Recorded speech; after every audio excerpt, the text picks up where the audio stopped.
सभी दर्शकों को नमस्कार करते हुए मैं दीपक कुमार आप सबों का अभिनंदन अपने मंच पर पुनः करता हूं। दोस्तों, बिहार में ठाकुरों को लेकर माहौल बड़ा गर्म हो गया है। अब आप सोच रहे होंगे कि ठाकुर ये क्या मुद्दा हो गया राजनीति में। तो दोस्तों बता दूं कि ठाकुर बेसिकली ठाकुर कहने से एक जाति विशेष का बोध होता है पूरे देश भर में। ऐसा नहीं है कि ठाकुर सिर्फ राजपूत ही होते हैं, लेकिन मुख्यतः बहुसंख्यक मात्रा में राजपूतों को ठाकुर ही कहा जाता है। वैसे हमारे बिहार में राजपूत सिंह भी होते हैं और ठाकुर भी होते हैं। वैसे ठाकुर नाई भी होते हैं। कर्पूरी ठाकुर हमारे बिहार के मुख्यमंत्री दलितों के मसीहा के रूप में प्रचलित हुए, और ठाकुर भूमिहार वर्ग भी लिखा करता है। मित्रों, ऐसा कुछ नहीं है कि ठाकुर का पेटेंट सिर्फ राजपूत लोगों ने करा रखा है। फिर भी ठाकुर मतलब राजपूत, ऐसा ही प्रचलन है पूरे देश में। तो विवाद की वजह क्या है मित्रों? राज्यसभा सांसद और राजद के पुराने नेता जो कि दिल्ली यूनिवर्सिटी में प्रोफेसर थे, लालू प्रसाद जी की कृपा दृष्टि पड़ी और वो राज्यसभा में सांसद बना दिए गए। ब्राह्मण जाति के वोटों को साधने के लिए, चूंकि राजनेता ऐसे काम करते रहते हैं, मनोज झा को राज्यसभा में लाया गया। ये उनका दूसरा टर्म है। महिला आरक्षण पर बहस हो रही थी और उस बीच मनोज झा ने ओम प्रकाश वाल्मीकि नामक एक कवि की कविता पढ़ दी। ओम प्रकाश वाल्मीकि भंगी समाज, यानी कि आज जो मेहतर आप समझ सकते हैं, वो समाज से आते थे और ये दलित साहित्य के बहुत बड़े माइलस्टोन, आप इसको एक कह सकते हो कि दलितों के लिए कविताएं करने के लिए प्रसिद्ध थे। और खुद भी ये दलित, महादलित समाज, भंगी समाज बता ही रहा हूं आपको, जिनकी दशा दयनीय पहले भी थी और आज भी ये समाज उपेक्षित है निश्चित रूप से। इसकी कविता पढ़ते हैं मनोज झा और उसमें कहते हैं कि ठाकुरों को मारो, अपने अंदर के ठाकुर को मार दो। मुझे भी अपने अंदर के ठाकुर को मारना चाहिए, आप भी अपने अंदर के ठाकुर को मार दो।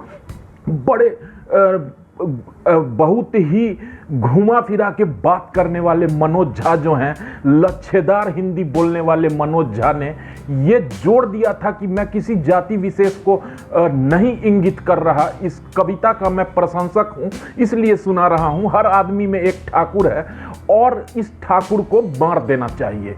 बस इतनी सी बात थी और ठाकुरों के नेता जो हैं वो लोग भड़क जाते हैं। बिहार से ही चूंकि ताल्लुक है इन नेता का, और बिहार के ही ठाकुर ब्रांड लोग जो हैं वो लोग भड़के। सबसे पहले आनंद मोहन के पुत्र जो कि मनोज झा जी राजद हैं, राजद के ही विधायक हैं चेतन आनंद, वो भड़क गए।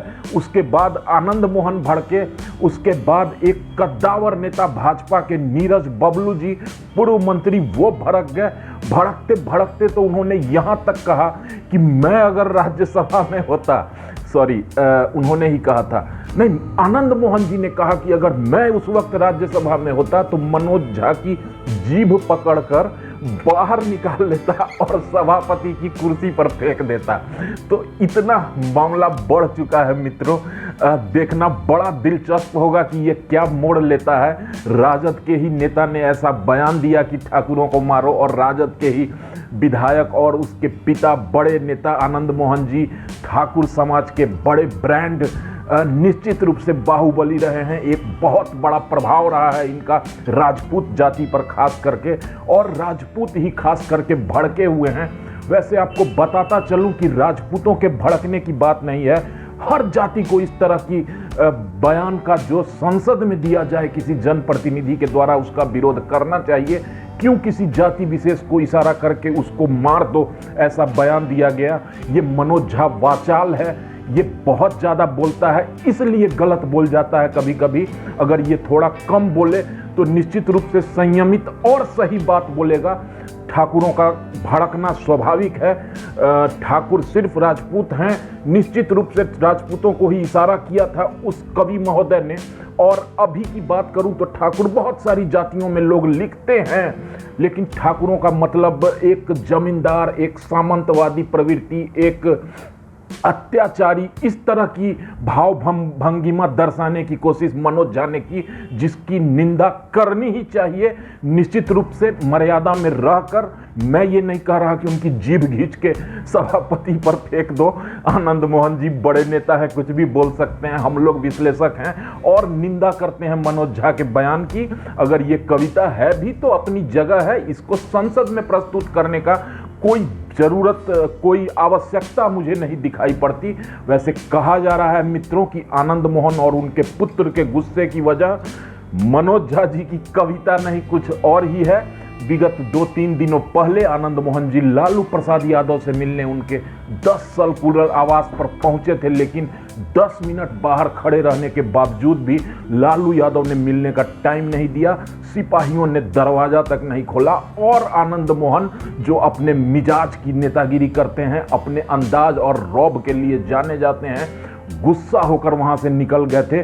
और ये मनोज झा के ऊपर जो विस्फोट हो रहा है इस कविता को लेकर, ये दरअसल लालू प्रसाद यादव के न मिलने की वजह से जो आनंद मोहन गुस्सा हुए हैं, उसके लिए इतना रिएक्ट किया जा रहा है उनके पुत्र द्वारा, जो राजद के ही विधायक हैं, चेतन आनंद। नीरज बबलू जी निश्चित रूप से राजपूत समाज के नेता हैं और राजपूत समाज का प्रतिनिधित्व करते हैं, इसी वर्ग से आते हैं, इसलिए गुस्सा हुए। तो स्वाभाविक सी बात है, हर नेता अपनी जाति वर्ग का निश्चित रूप से समर्थन करता है, करना भी चाहिए। और उनके संरक्षण की बात करना, उनके सुरक्षा की बात करना, ये हर नेता का फर्ज होता है। वैसे तो जातिवाद बुरा है, लेकिन इसको मिटाया नहीं जा सकता मित्रों। बिहार, यूपी और कई जगह, कई स्टेट में जातिवाद, जाति से संबंधित राजनीति एक सच्चाई है और हमेशा रहेगी। मिलूंगा जल्दी ही कुछ नई अपडेट्स, कुछ नए मुद्दे के साथ। तब तक अपना ख्याल रखिएगा, दुआओं में दीपक कुमार को भी याद रखिएगा। Take care, good bye and good night. Thank you.